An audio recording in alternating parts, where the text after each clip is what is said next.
وإذا جاءهم أمر من الأمن أو الخوف أذاعوا به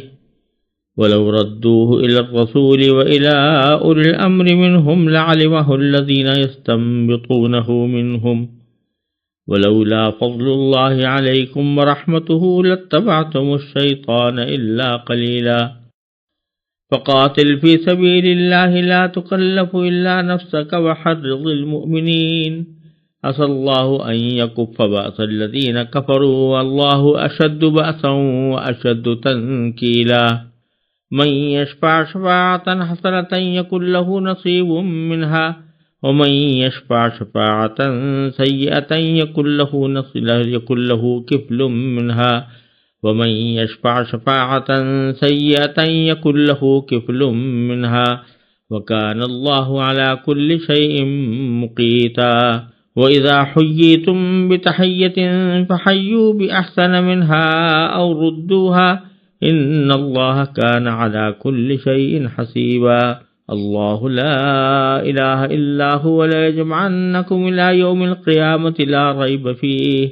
ومن أصدق من الله حدیثا۔ ان آیات کریمہ کا ترجمہ یہ ہے، اور جب ان کو کوئی بھی خبر پہنچتی ہے، چاہے وہ امن کی ہو یا خوف پیدا کرنے والی، تو یہ لوگ اسے پھیلانا شروع کر دیتے ہیں، اور اگر یہ اس خبر کو رسول کے پاس یا اصحاب اختیار کے پاس لے جاتے تو ان میں سے جو لوگ اس کی کھوج نکالنے والے ہیں وہ اس کی حقیقت معلوم کر لیتے۔ اور مسلمانوں، اگر اللہ کا فضل اور اس کی رحمت تم پر نہ ہوتی تو تھوڑے سے لوگوں کو چھوڑ کر باقی سب شیطان کے پیچھے لگ جاتے۔ لہذا اے پیغمبر، تم اللہ کے راستے میں جنگ کرو، تم پر اپنے سوا کسی اور کی ذمہ داری نہیں ہے۔ ہاں، مومنوں کو ترغیب دیتے رہو، کچھ بعید نہیں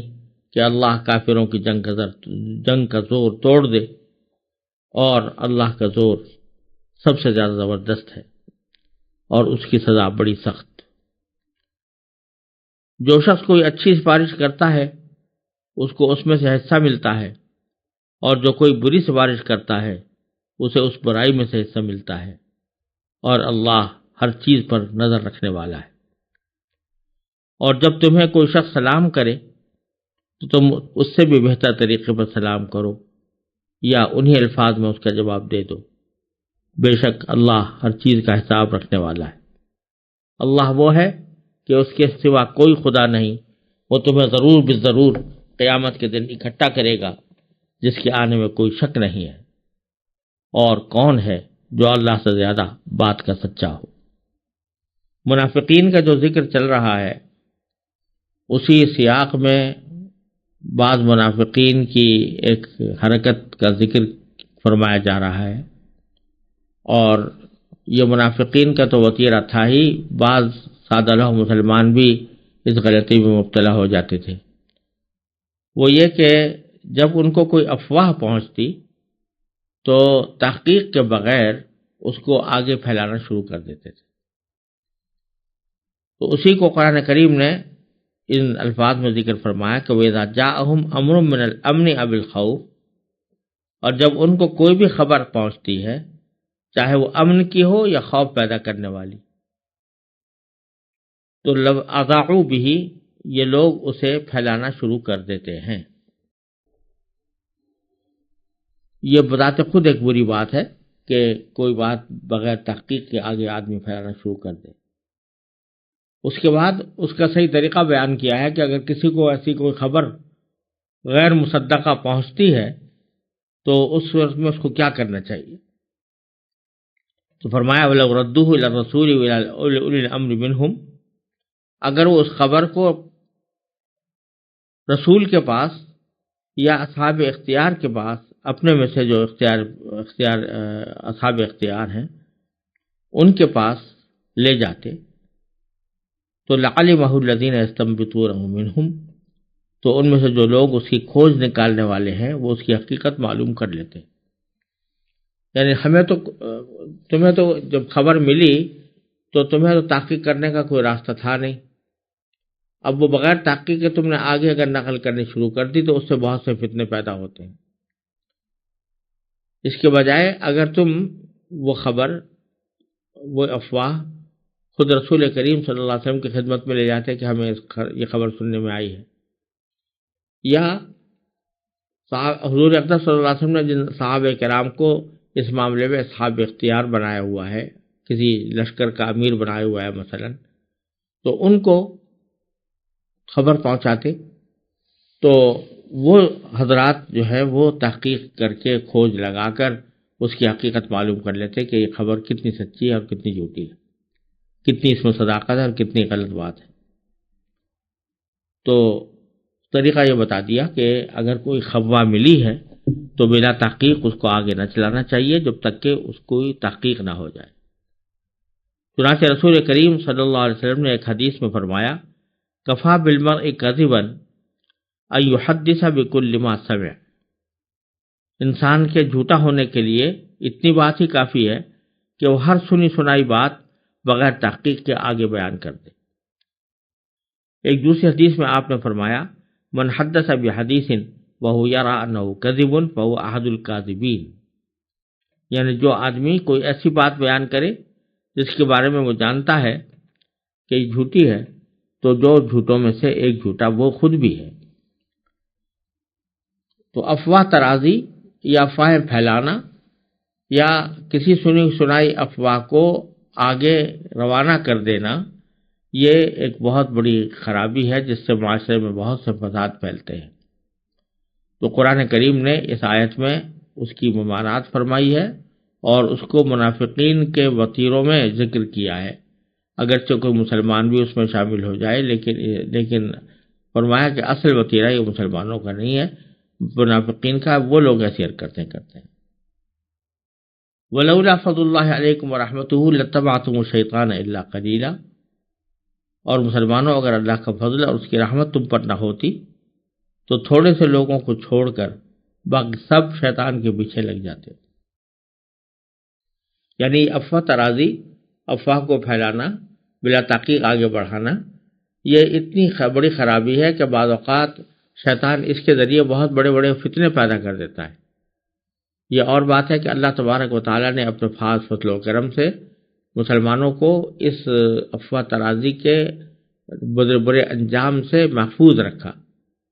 تو اللہ تعالیٰ نے اپنے خاص فضل و کرم سے رکھا، ورنہ تم شیطان کے پیچھے چل پڑتے۔ فقاتل فی سبیل اللہ لا تکلف الا نفسک، لہذا اے پیغمبر تم اللہ کے راستے میں جنگ کرو اور تم پر اپنے سوا کسی اور کی ذمہ داری نہیں ہے۔ مفسرین نے اس آیت کے شان نزول کے طور پر یہ بات ذکر کی ہے کہ جب شوال میں غزوہ احد ہو چکا تھا تو اسی غزوہ احد کے موقع پر کفار نے یہ وعدہ کیا تھا کہ اگلے سال ہم بدر کے مقام پر آئیں گے اور ہمارا وہاں پر مقابلہ دوبارہ ہوگا۔ تو رسول کریم صلی اللہ علیہ وسلم نے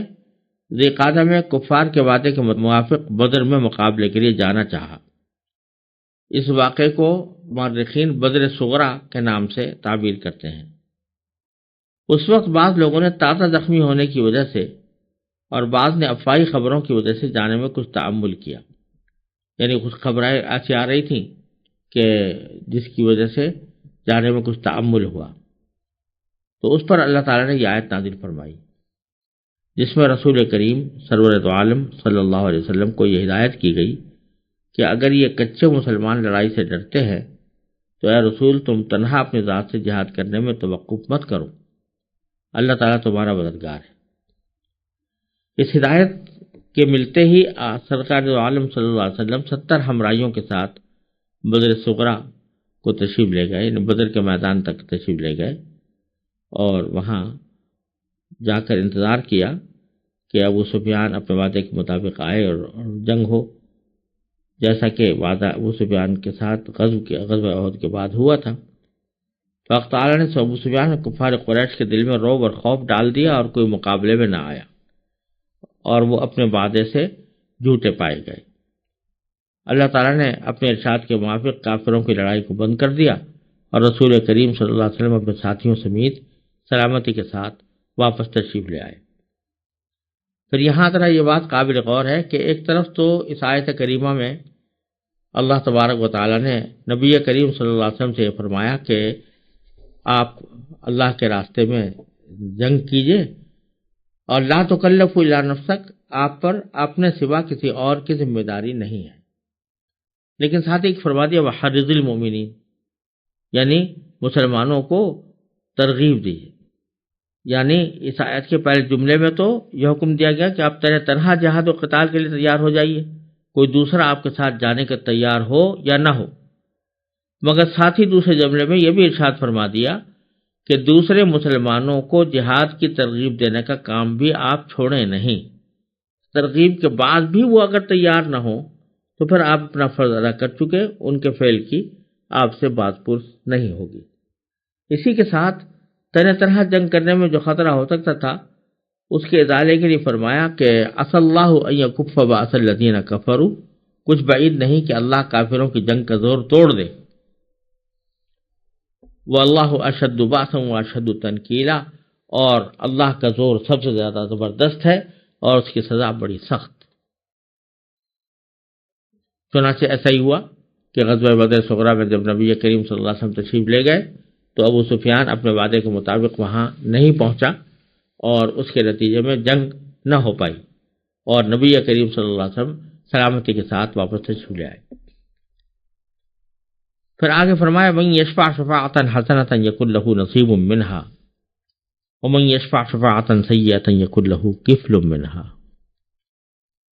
یعنی جو شخص کوئی اچھی سفارش کرتا ہے اس کو اس میں سے حصہ ملتا ہے، اور جو کوئی بری سفارش کرتا ہے اسے اس برائی میں سے حصہ ملتا ہے۔ اس آیت کا پچھلی آیتوں سے جوڑ یہ ہے کہ نبی کریم صلی اللہ علیہ وسلم کو پچھلی آیت میں یہ آپ نے حکم دیا تھا کہ مسلمانوں کو ترغیب دیں جہاد کی، قتال کی، اور ترغیب بھی ایک طرح کی سفارش ہے۔ تو یہ فرمایا کہ ترغیب دینا بذات خود موجب اجر ہے، ثواب کا باعث ہے، چاہے دوسرا اس ترغیب کو قبول کرے یا نہ کرے۔ تو جو کوئی شخص کوئی اچھی سفارش کرتا ہے تو اس کو اس میں سے حصہ ملتا ہے، یعنی اگر کوئی اس ترغیب کے نتیجے میں عملاً جہاد میں شریک ہو گیا تو جہاد کے اندر جو ثواب اس شخص کو ملے گا وہ سفارش کرنے والے کو بھی ملے گا۔ اور یہ الفاظ ایک عام استعمال کر دیے ہر قسم کی سفارش کے لیے، اور ساتھ ہی کہہ دیا کہ اچھی اور بری دو قسموں میں تقسیم ہے سفارشیں، اور اچھی سفارش کرنے والوں کو ثواب کا حصہ ملے گا اور بری سفارش کرنے والوں کو عذاب کا۔ لیکن آیت میں اچھی سفارش کے ساتھ نصیب کا لفظ آیا ہے اور بری سفارش کے ساتھ کفل کا۔ اگرچہ لغت میں دونوں کے معنی ایک ہی ہیں، یعنی کسی چیز کا ایک حصہ، لیکن عرف عام میں نصیب اچھے حصے کے لیے بولا جاتا ہے اور لفظ کفل اکثر برے حصے کے لیے استعمال کرتے ہیں، اگرچہ کہیں کہیں اچھے حصے کے لیے بھی استعمال ہو جاتا ہو۔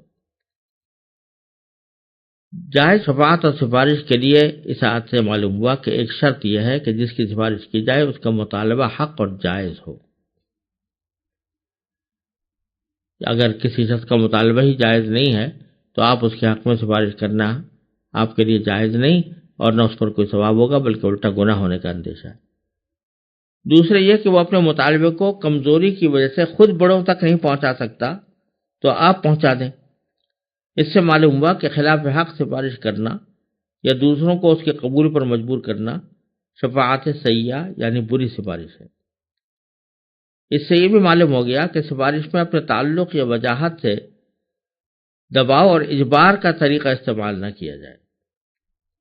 کیونکہ وہ بھی ظلم ہے اور جائز نہیں، اور وہ بھی شفاعت سیئہ میں داخل ہے۔ سفارش کا حاصل یہ ہے کہ آپ کسی شخص کو متوجہ کر دیں کہ میرے خیال میں یہ طریقہ یہ راستہ مناسب ہے، لیکن پھر آگے اس کا اختیار ہے کہ وہ اس کو قبول کرے یا نہ کرے۔ لیکن اگر آپ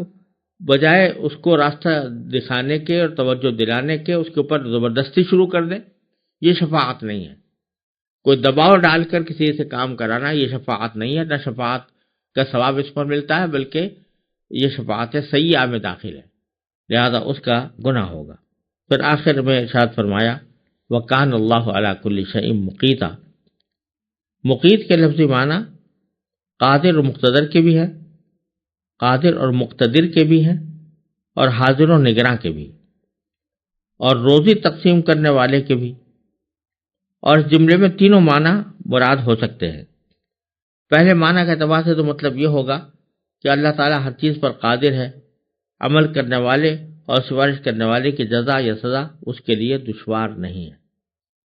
اور دوسرے معنی کے اعتبار سے مطلب یہ ہوگا کہ اللہ تعالیٰ ہر چیز پر نگراں اور حاضر ہے، اس کو سب معلوم ہے کہ کون کس نیت سے سفارش کر رہا ہے، محض اللہ کے لیے کسی بھائی کی امداد کرنا مقصود ہے یا کوئی اپنی قرض رشوت کے طور پر اس سے حاصل کرنا ہے۔ اور تیسرے معنی کے لحاظ سے یہ مطلب ہوگا کہ رزق اور روزی کی تقسیم کا تو اللہ تعالیٰ خود کفیل ہے، جتنا کسی کے لیے لکھ دیا ہے وہ اس کو مل کر رہے گا، کسی کی سفارش کرنے سے وہ مجبور نہیں ہو جائے گا، بلکہ جس کو جتنی چاہے روزی عطا فرمائے گا۔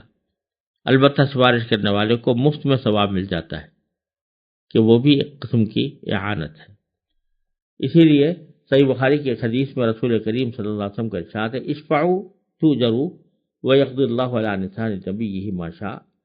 یعنی تم سفارش کیا کرو، تمہیں ثواب ملے گا، پھر اللہ تعالیٰ اپنے نبی کے ذریعے جو فیصلہ فرمائے اس پر راضی رہو۔